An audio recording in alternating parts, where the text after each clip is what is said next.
اچھا جی، حضرت عائشہ یہ ذہن میں رکھ لینا کہ حضرت عائشہ صدیقہ کی وفات کب ہوئی تھی۔ حضرت عائشہ صدیقہ کی وفات، یہ اکثر سوال بھی آتا ہے نا، تو 58 ہجری میں عائشہ صدیقہ کی وفات ہوئی تھی، اور حضرت ابو ہریرہ رضی اللہ تعالیٰ عنہ نے اس کی نماز جنازہ پڑھائی تھی۔ کس نے پڑھائی تھی؟ حضرت ابو ہریرہ رضی اللہ تعالیٰ عنہ نے نماز جنازہ پڑھائی تھی۔ نمبر 2، حضرت عائشہ سے کل مرویات جو ہے نا وہ 2210 روایت ہے۔ کتنی؟ 2210 مرویات جو ہے نا وہ روایت کی گئی ہے۔ ایک نمبر 2، عائشہ صدیقہ چوتھے نمبر پر ہے، یعنی کثیر صحابہ کرام جو کثرت روات ہو، یعنی جس صحابہ کرام سے سب سے زیادہ روایات منقول ہے نا، اس میں اس کی چوتھا نمبر ہے۔ کتنا نمبر ہے؟ چوتھا نمبر۔ ہاں مرد و دونوں میں، یعنی سب سے پہلا ابو ہریرہ 5374، اس کے بعد عبداللہ ابن عمر 2630، اس کے بعد حضرت انس بن مالک اس سے 2286، اور چوتھے نمبر پر عائشہ 2210 روایات ہے۔ اس کے بعد عبداللہ ابن عباس 1660، اس کے بعد جابر بن عبداللہ 1540، اور اس کے بعد ابو سعید خدری 1170، اور اس کے بعد اور بھی اس طرح عبداللہ بن مسعود سے 848، اور عبداللہ بن عمر بن العاص سے 700، باقی جو ہے نا وہ کم ہوتے جاتے ہیں۔ چلو آپ مروان کی مخالفت کیا کرتی تھی کیونکہ ان کے اعمال اچھے نہ تھے۔ مروان نے ایک روز دھوکے سے دعوت کے بہانے سے بلا کر ایک گڑھے میں جس میں ننگی تلواریں اور خنجر وغیرہ رکھ دیے تھے آپ کو گرا دیا تھا۔ آپ بہت ضعیف اور بری تھی، زخمی ہوئی، اور انہی زخموں کے صدمے سے وہ فوت ہو گئی۔ ٹھیک۔ سن 59 ہجری میں حضرت ابو ہریرہ رضی اللہ نے وفات پائی۔ حضرت ابو ہریرہ رضی اللہ اکثر فرمایا کرتے تھے کہ الہی میرے لڑکوں کی حکومت اور سن 60 ہجری سے پناہ مانگتا ہوں۔ ان کی یہ دعا قبول ہوئی اور وہ سن 60 ہجری سے پہلے فوت ہو گئے۔ ماہ رجب سن 60 ہجری میں حضرت امیر ماویہ رضی اللہ بیمار ہوئے۔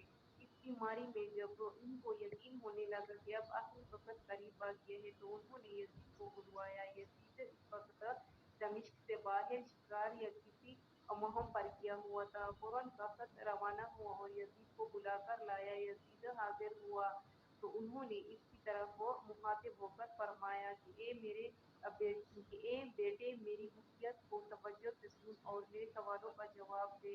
اب اللہ تعالیٰ کا فرمان یعنی میری موت کا وقت قریب آ چکا ہے، تو بتا کہ میرے بعد مسلمانوں کے ساتھ کیسا سلوک کرنا چاہتا ہے۔ یزید نے جواب دیا کہ میں کتاب اللہ اور سنت رسول صلی اللہ علیہ وسلم کی پیروی کروں گا۔ حضرت امیر ماویہ رضی اللہ نے کہا سنت صدیقی پر بھی عامل ہونا چاہیے۔ انہوں نے مرتدین سے جنگ کی اور اسی حالت میں فوت ہوئے کہ امامت ان سے پوچھتی۔ یزید نے کہا نہیں، صرف کتاب اللہ اور سنت رسول اللہ صلی اللہ علیہ وسلم کی پیروی کافی ہے۔ امیر ماویہ رضی اللہ نے کہا اے بیٹے سیرت عمر کی پیروی کر کہ انہوں نے شیروں کو آباد کیا اور فوج کو قوی کیا اور مال غنیمت فوج پر تقسیم کیا۔ یزید نے جواب دیا نہیں، صرف کتاب اللہ اور سنت رسول صلی اللہ علیہ وسلم کی پیروی کافی ہے۔ امیر ماویہ رضی اللہ نے کہا کہ اے بیٹے سیرت عثمان پر عمل ہونا کہ انہوں نے لوگوں کو زندگی میں فائدہ پہنچایا اور سخاوت کی۔ یزید نے کہا کہ نہیں، صرف کتاب اللہ اور سنت رسول اللہ صلی اللہ علیہ وسلم ہی میرے لیے کافی ہے۔ امیر ماویہ رضی اللہ نے یہ سن کر فرمایا اے بیٹے تیری ان باتوں سے مجھے یقین ہو گیا کہ تو میری باتوں پر عمل درآمد نہ کرے گا، میری وصیت اور نصیحت کے خلاف کرے گا۔ یزید کو اس بات پر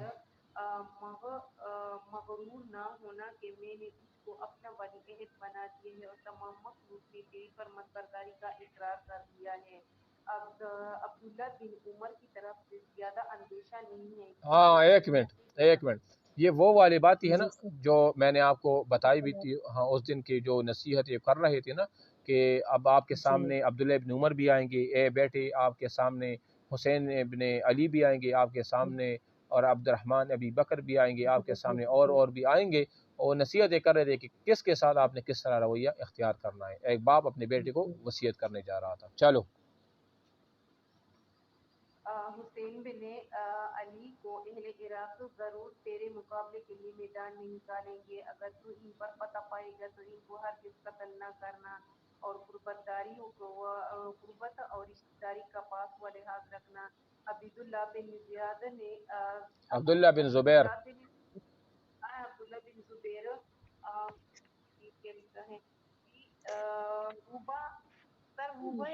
روبہ باز شخص، اس کا یہ ہے نا کہ وہ جو میں نے مثال دیا تھا کہ وہ یہ واحد وہ شخص ہے جو لمڑی کی چال چلے اور شیر کی مانند حملہ کرے گا، یعنی چالاک.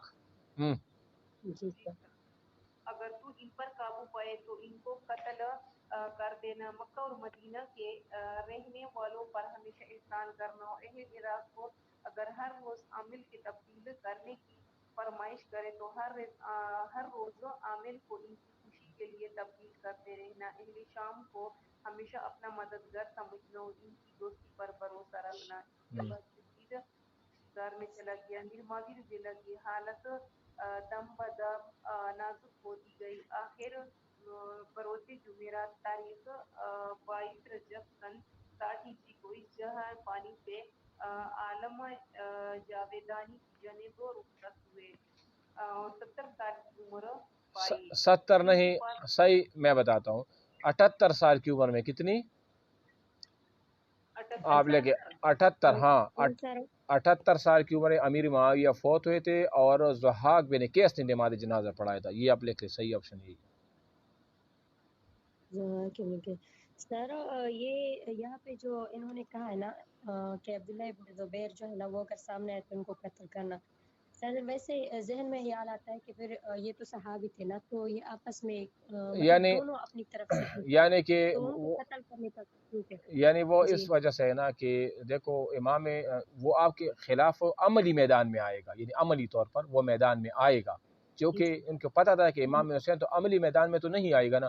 وہ جو بھی کرے جیسے بھی کرے، ایک تو نماز رسول کا لحاظ رکھنا چاہیے، دوسری بات ہے وہ کبھی بھی آپ کے خلاف تلوار نہیں نکالے گا. آپ کو مطلب کہ ایک تبلیغ کی صورت میں، ایک اچھے انداز کی صورت میں آپ کو آپ کے سامنے آئے گا کہ جو آپ کر رہے ہیں یہ ٹھیک نہیں ہے وغیرہ ایسا.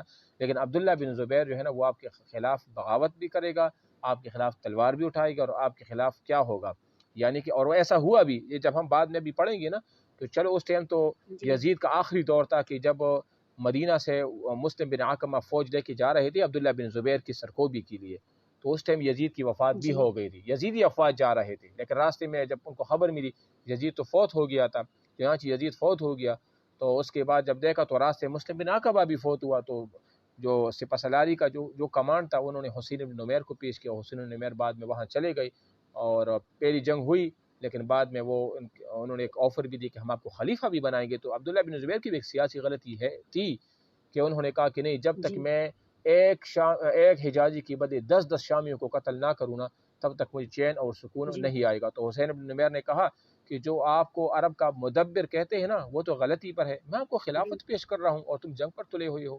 بہرحال اس غلطی کا احساس عبداللہ بن زبیر کو بعد میں ہوا. انہوں نے پیچھے بندے بھی دوڑا دیے حسین بن نمیر کے پیچھے، لیکن وہ وہاں سے نکل گیا تھا اور شام نکل گیا تھا، اور شام میں جو ہے نا انہوں نے مروان بن حکم کو کیا کر دیا، بعد میں خلیفہ بھی مان لیا. اس غلطی کے احساس کو بعد میں وہ ہو گیا تھا اور اسی وجہ سے ان کی شہادت بھی ہوئی تھی. ٹھیک.